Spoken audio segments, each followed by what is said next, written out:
Assalamualaikum warahmatullahi wabarakatuh, selamat siang dan salam sehat. Berjumpa kembali dalam program Jatim News Today.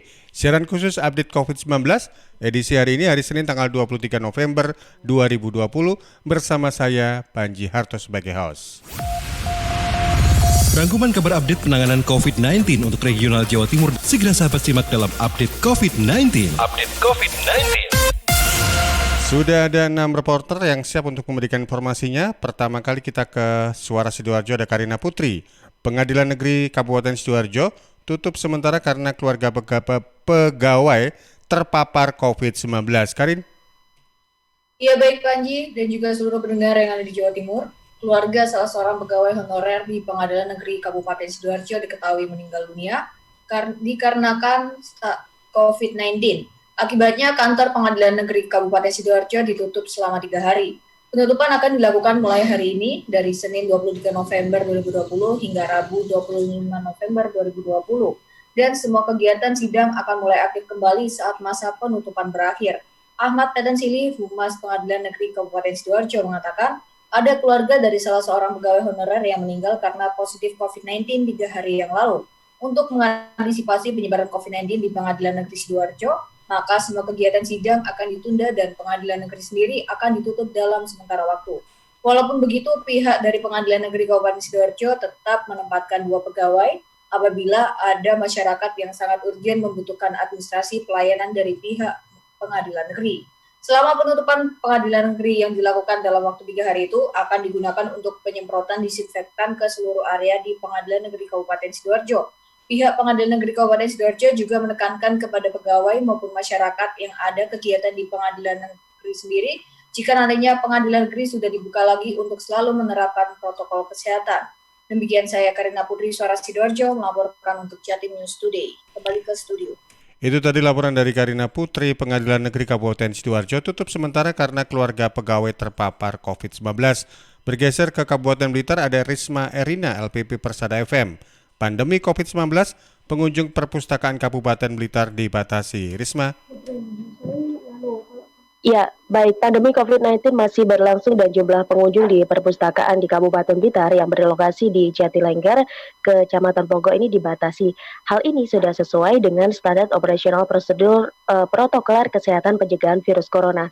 Disampaikan oleh Kepala Dinas Perpustakaan dan Arsip Kabupaten Blitar, Herman Widodo, yang mengatakan bahwa sebelumnya awal November lalu pihaknya memang sudah melaunching ruang literasi bagi masyarakat, terutama kaum pemuda. Berhubung situasi dan kondisi yang belum memungkinkan sehingga jumlah kunjungan ke ruang literasi sementara waktu dibatasi. Menurutnya adanya pembatasan ini merupakan salah satu upaya untuk memutus mata rantai penyebaran virus corona.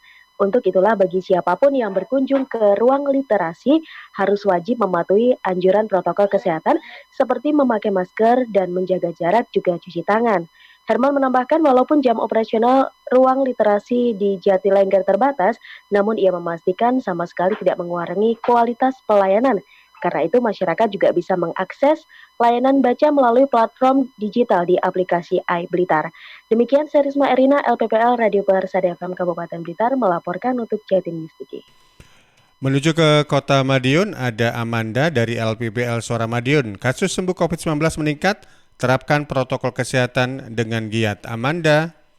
Sahabat Jatim News Today, kasus sembuh bertambah lagi di Kota Madiun. Setidaknya 2 kasus sembuh bertambah. Kasus sembuh kali ini datang dari nomor 172 dan 182. Kendati begitu, masyarakat harus tetap waspada mengingat kasus konfirmasi juga masih ada. Kasus sembuh pertama nomor 172 berinisial AFM, 18 tahun, berjenis kelamin laki-laki, warga Kelurahan Josenan. AFM terkonfirmasi pada 8 November lalu. Kemudian kasus sembuh kedua nomor 182 berinisial SH, 54 tahun, berjenis kelamin laki-laki, warga Kelurahan Josenan. SH terkonfirmasi pada 13 November lalu. Sedangkan kasus konfirmasi positif pertama datang dari kasus nomor 200 berinisial PW, 63 tahun, berjenis kelamin laki-laki, warga Kelurahan Josenan. Rapid test dilakukan dengan hasil reaktif, dilanjut dengan swab test dengan hasil terkonfirmasi positif COVID-19. Saat ini PW menjalani isolasi di salah satu rumah sakit di Kota Madiun. Kemudian kasus konfirmasi positif kedua nomor 201 berinisial ADP, 14 tahun, berjenis kelamin perempuan, warga Kelurahan Taman. Kasus konfirmasi ini berawal dari screening Sekolah Persiapan Kegiatan Belajar Mengajar atau KBM. ADP saat ini menjalani isolasi di salah satu rumah sakit di Kabupaten Madiun dengan kondisi stabil tanpa komorbid atau penyakit penyerta. Selanjutnya, kasus konfirmasi positif ketiga nomor 202 berinisial HPJ, 71 tahun berjenis kelamin laki-laki warga Kelurahan Pandean. HPJ saat ini menjalani isolasi di salah satu rumah sakit rujukan COVID-19 di Kota Madiun dengan riwayat penyakit penyerta diabetes mellitus atau DM. Sebagai informasi sahabat, total kasus konfirmasi COVID-19 di Kota Madiun menjadi 202 orang, dengan 159 diantaranya telah sembuh, 27 lainnya masih dalam perawatan, 7 orang isolasi mandiri di rumah, dan 9 orang meninggal dunia. Saya Amanda, Suara Madiun untuk Jatim News Today.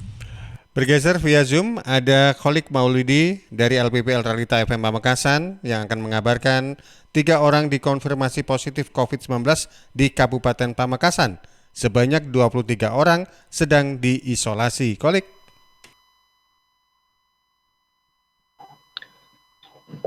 Meski tersisa 4 kecamatan berstatus zona oranye dari 13 kecamatan di Kabupaten Pamekasan, bertambah lagi 3 orang dikonfirmasi COVID-19 dan sebanyak 23 orang pasien COVID-19 sedang diisolasi. Sigit Wirono sebagai juru bicara Satuan Tugas atau Satgas Percepatan Penanganan COVID-19 Kabupaten Pamekasan memberikan keterangan tertulis, pertanggal 22 November 2020 bertambah lagi 3 warga Pamekasan positif COVID-19. 2 orang berasal dari Kecamatan Pamekasan, diantaranya berinisial N, usia 45 tahun, berjenis kelamin perempuan. Inisial U, usia 41 tahun, berjenis kelamin laki-laki. Kemudian 1 orang lagi berasal dari Kecamatan Pasian, berinisial M, usia 62 tahun, berjenis kelamin perempuan. Sigit menambahkan tidak ada tambahan pasien sembuh, namun upaya untuk menekan persebaran COVID-19 masih terus dilakukan oleh Satgas COVID-19 Pamekasan setiap harinya, dengan menggencarkan razia penegakan disiplin protokol kesehatan pada siang dan malam hari. Sebagai informasi tambahan, berdasarkan peta sebaran jumlah suspek COVID-19 di Kabupaten Pamekasan sebanyak 986 orang. Di antaranya sedang dalam pengawasan 25 orang, selesai pengawasan 898 orang, dan meninggal dunia 63 orang. Sedangkan dari sebanyak 397 orang positif COVID-19, 340 orang telah sembuh dan 34 orang lainnya meninggal dunia. Demikian laporan dari Kholik Maulidi, Realita FM untuk Jatim News Today. Kembali ke Panji. Bergeser, sekarang kita menuju ke Kota Angin Nganjuk. Ada Agustin Merdekawati dari LPPL Ersal FM Nganjuk. Kasus COVID-19 dari klaster perjalanan bertambah lagi. Wati. Kasus terkonfirmasi positif COVID-19 kembali bertambah. Selama 2 hari terakhir, total ada 10 pasien baru. Potensi penambahan kasus masih bisa terjadi karena kontak erat kemarin mencapai 5.227 orang. Dibanding hari Sabtu 21 November 2020 yang berjumlah 4.994, jumlah kontak erat kemarin naik sebanyak 233 orang. Ratusan orang tersebut merupakan kontak dari 10 pasien corona yang terdeteksi hari Sabtu lalu. Dari 10 pasien yang terkonfirmasi, 2 meninggal dunia. Juru bicara Gugus Tugas Percepatan Penanganan COVID-19 Dr. Hendrianto mengatakan 2 pasien yang meninggal dunia adalah perempuan berusia 58 tahun asal Loceret yang sempat dirawat di Rumah Sakit Bayangkara Nganjuk dan meninggal pada hari Sabtu 21 November. 1 pasien lain yang baru terdata adalah perempuan berusia 43 tahun asal Rejoso. Pasien yang sempat dirawat di Rumah Sakit di RSUD Nganjuk meninggal pada hari Kamis 19 November 2020. Adapun 7 pasien terkonfirmasi positif lainnya adalah pasien perempuan berusia 48 tahun asal Baron dirawat di RSUD Kertosono setelah mengeluh batuk, sesak, dan panas. Kemudian pasien laki-laki berusia 39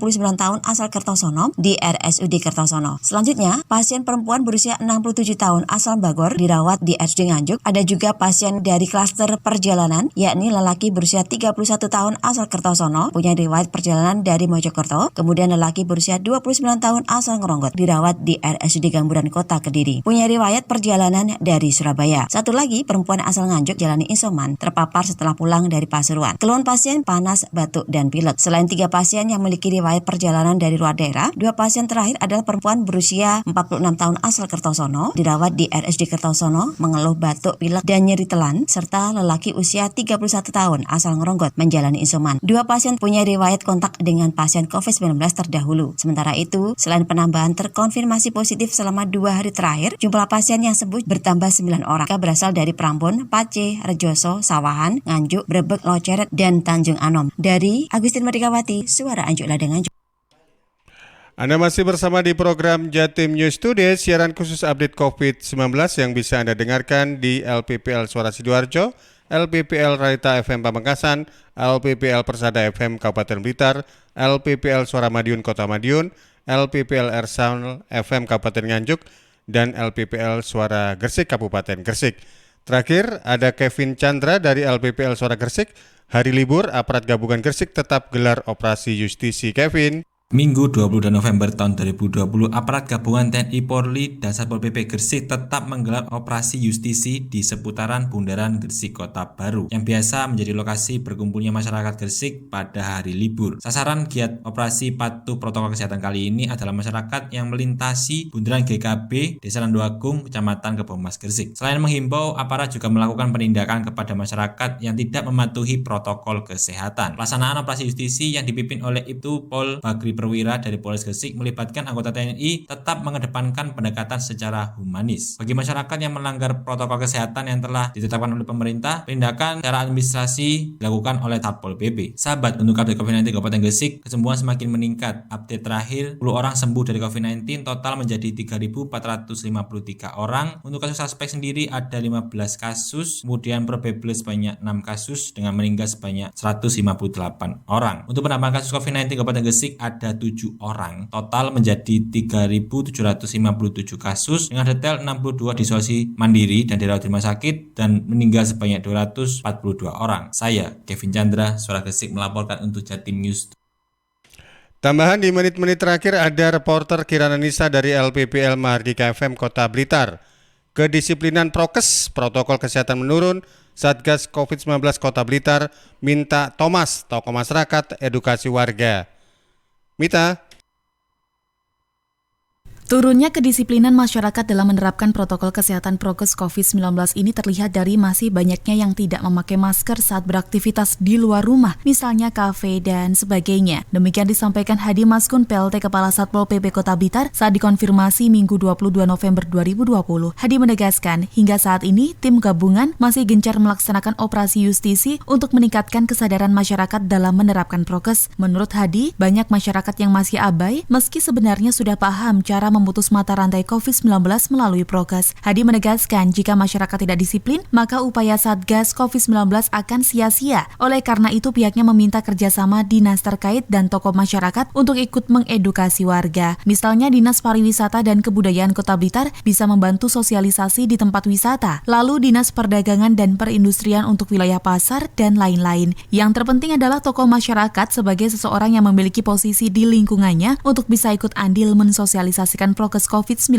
Sementara itu, Sobat, hingga kini Satgas COVID-19 telah menindak sebanyak 3.139 pelanggar prokes dengan sanksi teguran lisan, penyitaan sementara KTP, hingga sanksi tindak pidana ringan tipiring. Kirana Nisa, Mahardika.